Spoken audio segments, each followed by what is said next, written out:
다 함께 찬송가 218장 찬송하겠습니다.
아멘.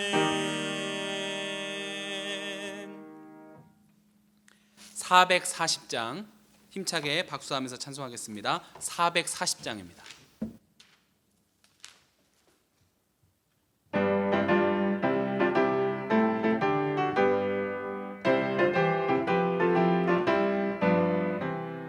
어디든지 예수 나를 이끌면 어디든지 예수 함께 가려네. 예수 함께 아니 가면 버겁고 예수님과 동행하면 겁 없네. 어디를 가든지 겁낼 것 없네. 어디든지 예수 함께 가려네. 세상 친구 모두 나를 떠나도 주와 동행하면 외로움 없겠네. 가는 길이 위태하고 험해도 어디든지 예수 함께 가려네. 어디를 가든지 겁낼 것 없네. 어디든지 예수 함께 가려네. 어두운 그늘 나를 애워쌀 때에 주가 함께 계신 믿고 자려네. 죽은 후에 천국에서 깨어나 예수 함께 길이 살리라. 어디를 가든지 겁낼 것 없네. 어디든지 예수 함께 가려네. 오늘의 성경 말씀은 구약 창세기 12장의 말씀입니다.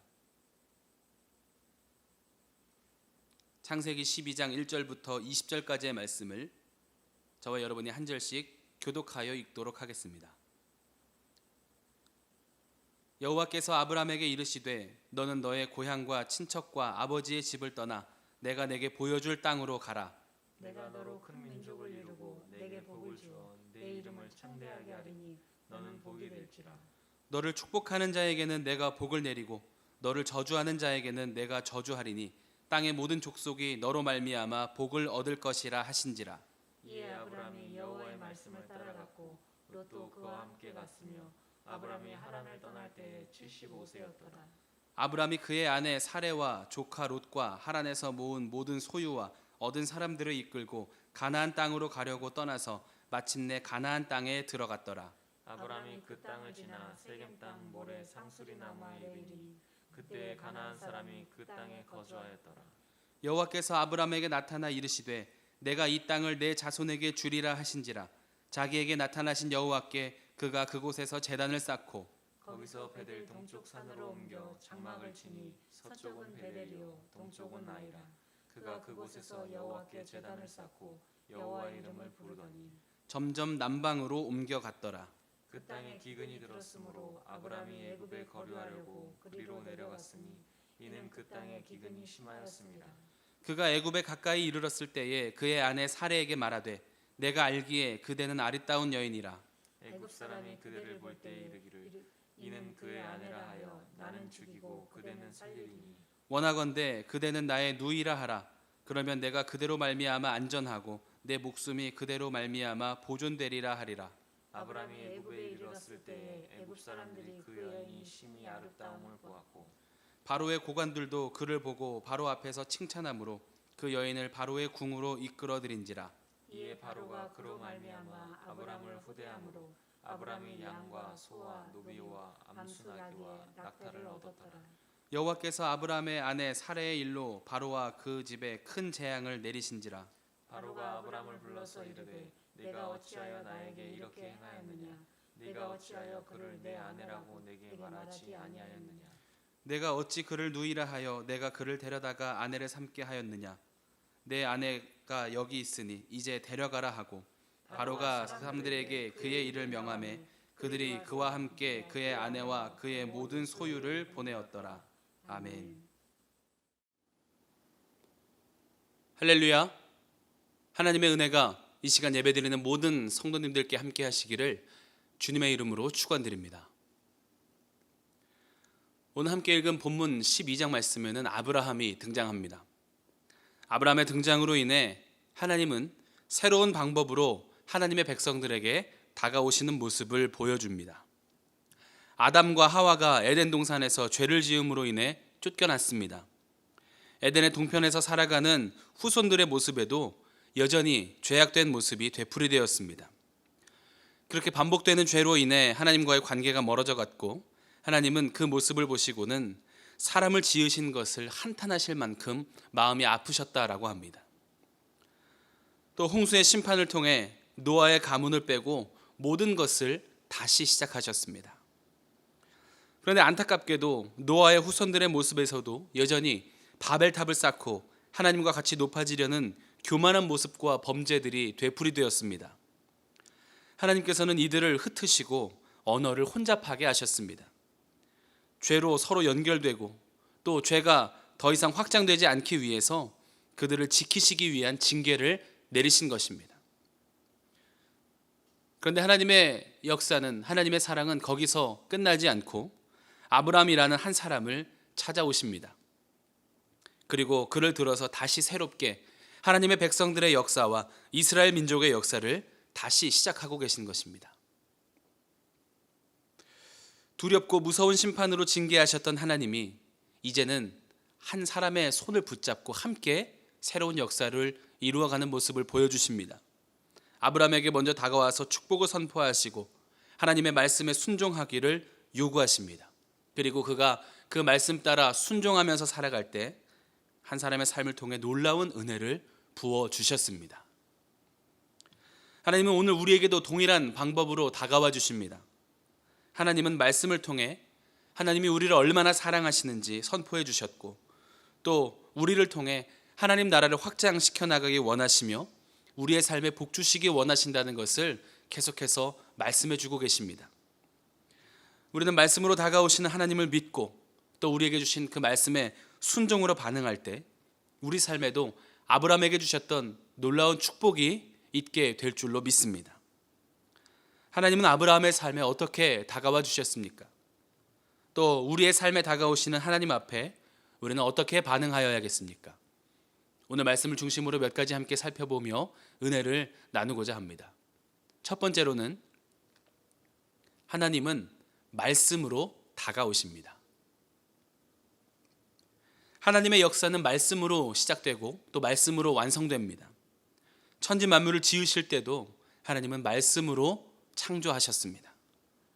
빛이 있으라 하시니 그대로 되었고 또 말씀대로 하나님께서 있으라고 하는 그 순서대로 생겨났다라고 성경은 기록합니다. 하나님이 모든 생명의 근원이 되시며 만물의 주관자 되심을 보여주고 계시는 장면입니다. 하나님이 말씀하시면 그대로 이루어진다라는 것입니다. 또 하나님은 말씀하신 것을 반드시 지키시고 또 이루어 주시는 분입니다. 약속을 반드시 지키신다라는 것입니다. 생육하고 번성하여 땅에 충만하라라는 축복의 말씀이 이루어졌고, 또 절대로 하지 말라고 하신 말씀을 어겼을 때는 그 말씀에 불순종한 이들을 징계하기도 하셨습니다. 아담과 하와는 쫓겨났고 노아를 제외한 이들은 홍수의 심판을 받았습니다. 그리고 하나님은 이제 더 이상 물로 심판하지 않겠다는 약속을 또 지켜주셨습니다. 여전히 반복되는 사람들의 죄악에서 하나님이 그 약속을 지키시고 이제 새롭게 선택하신 방법은 아브라함이라는 한 사람을 통해 그와 동행하시고 그 삶을 축복하셔서 한 사람, 한 가정, 한 민족을 새롭게 하시는 것이었습니다. 오늘 본문 2절 말씀에 이렇게 기록합니다. 내가 너로 큰 민족을 이루고 내게 복을 주어 내 이름을 창대하게 하리니 너는 복이 될지라. 하나님은 아브라함에게 먼저 다가와 주셨고 그에게 축복의 약속을 선포하셨습니다. 그리고 그의 삶을 통해 약속하신 모든 말씀을 이루어 주셨습니다. 민족을 이루겠다는 약속도, 복을 주신다는 약속도, 그 이름을 창대하게 하신다는 약속도 모두 다 지켜주셨습니다. 지금도 아브라함은 이스라엘 민족에게 있어서 자랑스러워하는 이름으로 남아 있습니다. 이 모든 것의 시작은 하나님의 말씀이었고 그 말씀 안에 살아가는 아브라함의 인생 전체를 들어서 하나님이 귀하게 사용하여 주셨습니다. 하나님은 이렇게 말씀으로 역사하시고 말씀으로 우리의 삶에 다가와 주십니다. 그래서 말씀은 곧 하나님이시고 하나님은 곧 말씀이십니다. 하나님은 우리에게 성경을 통해 하나님이 어떤 분이신지 또 우리가 어떻게 살아가기를 원하시는지를 담아 주셨습니다. 구약 성서에서처럼 하나님과 직접 대면하거나 하나님의 말씀을 직접 들을 수 없더라도 우리는 성경을 통해 살아 역사하시는 하나님의 음성을 듣고 또 읽을 수 있습니다. 또 예배 가운데 주시는 말씀을 통해 우리가 하나님의 말씀 앞에 우리의 삶을 비추어 보며 또 위로와 회개와 결단으로 우리의 삶을 이끄시는 하나님의 은혜를 누릴 수 있습니다. 그래서 우리는 늘 말씀을 가까이 하고 말씀을 사모하고 예배의 자리를 귀하게 여겨야 합니다. 하나님을 높이고 하나님을 귀하게 여기며 살아가는 그 한 사람의 인생을 하나님께서 기쁘게 받아주실 줄로 믿습니다. 내가 이끄는 삶이 아니라 세상에 이끌림 받는 삶이 아니라 말씀에 붙잡힌 바 되어 사는 삶을 살아갈 때 우리는 하나님 앞에 인도함 받는 삶을 살게 되는 것입니다. 바라기는 이 분주한 시대 속에서 말씀으로 다가오시는 하나님과의 깊은 교제를 누리며 그 은혜를 사모하며 살아가는 복된 삶이 되시기를 주님의 이름으로 축원드립니다. 두 번째로는 순종의 한 걸음으로 하나님께 다가가야 합니다. 하나님께서 아브라함을 찾아오시고 언약을 선포하신 후에 아브라함에게 한 가지를 요구하셨습니다.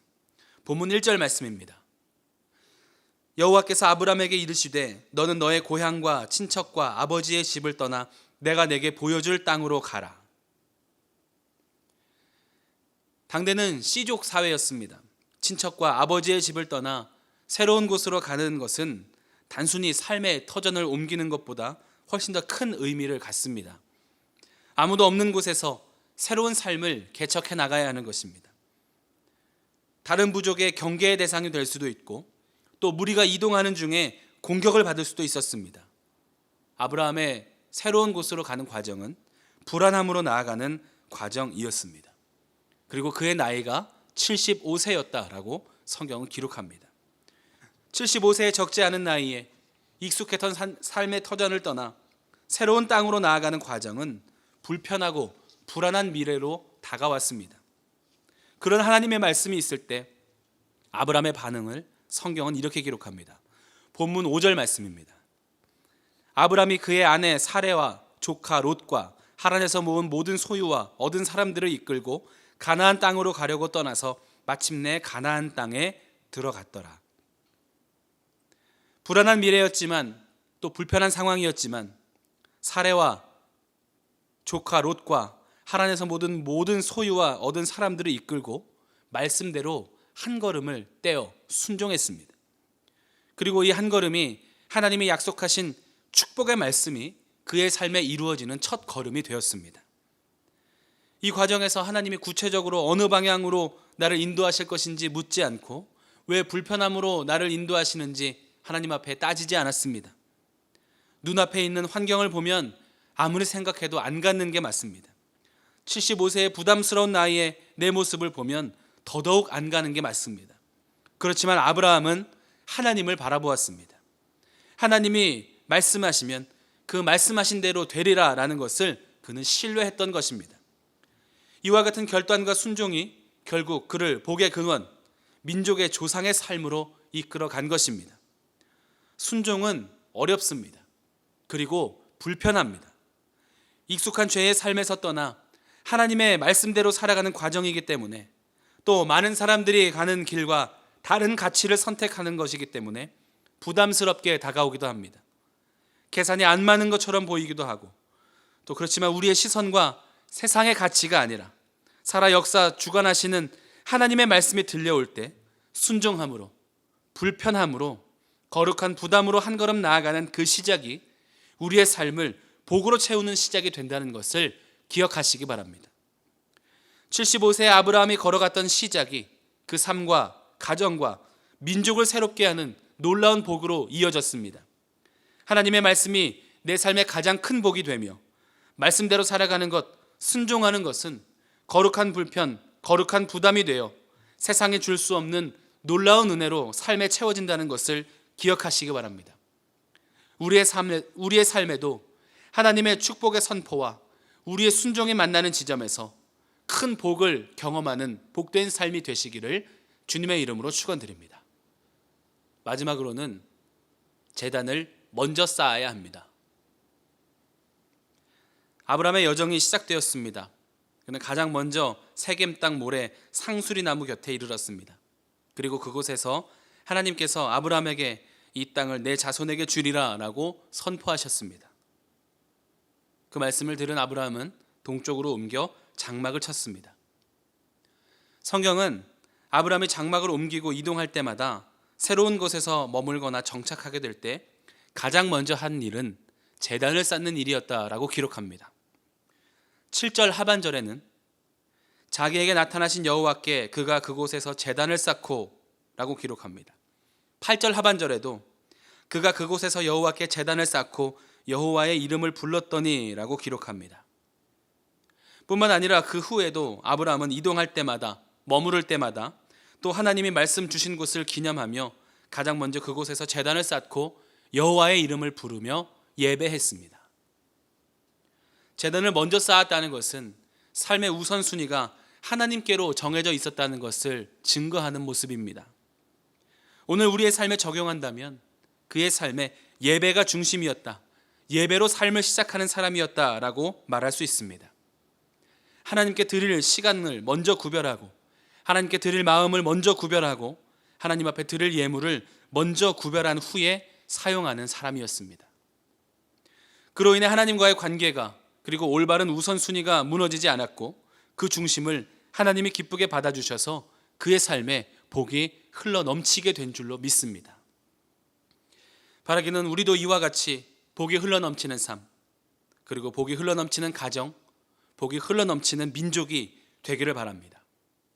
하나님과의 관계를 바르게 세우고 우선순위를 바르게 세우기 위해 늘 예배 중심으로 살아가기를 힘쓸 때 우리의 삶에도 큰 은혜가 나타나고 또 흘러가게 될 줄로 믿습니다. 우리 삶의 주인 되시는 하나님 앞에 먼저 드릴 것을 구별하고 그 후에 우리의 삶을 사용할 줄 아는, 그래서 하나님께 붙잡힌 바 되어 복된 삶을 살아가는 지혜의 삶이 되시기를 주님의 이름으로 축원드립니다. 함께 기도하겠습니다. 사랑과 은혜가 풍성하신 하나님, 오늘도 우리에게 생명 주시고 은혜 주셔서 하나님 앞에 예배할 수 있도록 인도하여 주심에 감사드립니다. 하나님의 말씀에 늘 귀 기울이고 사모하며 한 걸음의 순종으로 말씀을 살아내며 제단을 먼저 쌓는 예배 중심의 삶을 살게 하여 주시옵소서. 귀한 예물 구별하여 드린 손길을 기쁘게 받아주시고 하늘의 크신 은혜로 삶에 채워 주시옵소서. 감사드리며 예수 그리스도의 이름으로 기도하옵나이다. 아멘. 하늘에 계신 우리 아버지여, 이름이 거룩히 여김을 받으시오며 나라가 임하시오며 뜻이 하늘에서 이루어진 것 같이 땅에서도 이루어지이다. 오늘 우리에게 일용할 양식을 주시옵고 우리가 우리에게 죄 지은 자를 사하여 준 것 같이 우리 죄를 사하여 주시옵고 우리를 시험에 들게 하지 마시옵고 다만 악에서 구하시옵소서. 나라와 권세와 영광이 아버지께 영원히 있사옵나이다. 아멘. 이 시간 합심하여 공동의 기도의 제목을 가지고 함께 기도하겠습니다. 먼저 오늘 주신 말씀 붙잡고 말씀에 의지하여 기도하겠습니다. 나라와 민족을 위해서 함께 기도하실 때 감염병의 확산이 멈춰지게 하여 주시고 하나님의 손길로 치유와 회복을 경험하는 나라가 되게 하여 주시옵소서. 기도하겠습니다.